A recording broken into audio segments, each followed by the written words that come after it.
Hi friends, welcome to our channel. మనం ఇప్పుడు తల్లి అంకిత భావం అనే ఒక చిన్న స్టోరీని చెప్పుకుందాము. అనగనగా ఒక నిర్మలమైన సరస్సు ఉండేది. ఆ సరస్సు చుట్టుపక్కల అనేక పక్షులు అక్కడి ఒడ్డున గల చెట్లపై నివసిస్తూ ఉండేవి. ఆ పరిసర ప్రాంతంలోనే ఒక బాతుల కుటుంబం కూడా నివసిస్తూ ఉన్నది. తల్లి బాతు తన బాతు పిల్లలకు ఈత నేర్చుకోవడానికి మరియు ఆహారాన్ని వెతకడంలో సూచనలు ఇవ్వసాగింది.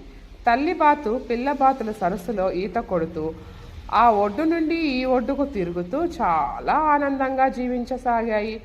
ఒకరోజు బాతు ఆ ప్రాంతంలో నక్క వేటాడడం చూసింది. వెంటనే బాతు తన పిల్లల దగ్గరికి వచ్చి వాటిని హెచ్చరించింది.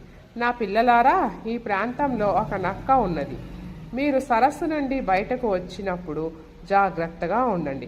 ఆ నక్క మీకు హాని కలిగించవచ్చు. ఆ మాటలకు పిల్లబాతులన్నీ సరే అమ్మా అంటూ ముక్త కంఠంతో బదిలిచ్చాయి. ఆ క్షణం నుండి తల్లి బాతు ఆ నక్క నుండి తన పిల్లలను కాపాడుకోవడానికి అప్రమత్తంగా ఉండసాగింది.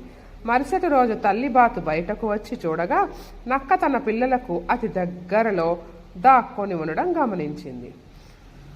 బాతు తన పిల్లలను హెచ్చరిస్తూ చాలా బిగ్గరగా, పిల్లలారా, తొందరగా నీటిలోనికి వెళ్ళిపోండి, నక్క మీకు దగ్గరలో దాక్కొని ఉన్నది అరుస్తూ నక్క ఉన్న వైపుకు పరుగు చేసింది.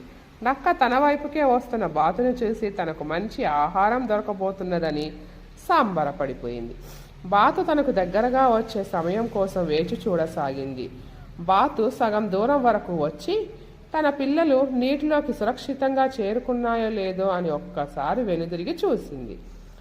బాతు గాయపడినట్టుగా నటించి కుంటుకుంటూ నడవసాగింది.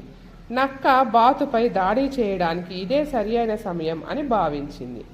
నక్క తన పైకి వచ్చే చివరి క్షణం వరకు వేచి చూసి బాతు ఒక్కసారిగా తన బలాన్ని అంతా కూడదీసుకొని రెక్కలను త్వరగా ఆడిస్తూ నక్క పట్టుకోవడానికి ముందే ఎగిరిపోయింది.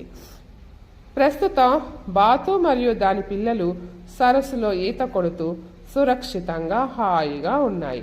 నక్క మాత్రం ఆహారం కోసం వేరే ప్రాంతానికి వెళ్ళిపోయింది. నీతి: తల్లి ప్రేమకు సాటి మరొకటి లేదు. Thank you friends.